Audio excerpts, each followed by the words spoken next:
In this guide, I'll walk you through the steps on how can you pair Sony WH-1000XM5 Windows PC laptop wirelessly or wired.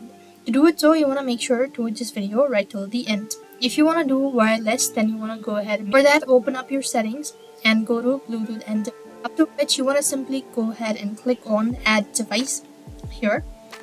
And as you click on that, you want to make sure to enable Bluetooth. So click on Bluetooth, open up, or you just have to make sure to turn on your Sony WH-1000XM5 as well. So when you do it, so you could find a device or a nearby device. So this is the name. You simply want to click that out, and it's going to take a couple of seconds in order to pair it out. And once you've connected, you could see a message notifying that you've successfully paired Sony WH-1000XM5 with Windows PC. So I hope the video was helpful. Make sure to like, share, and subscribe. Thank you for watching. See you in the next video.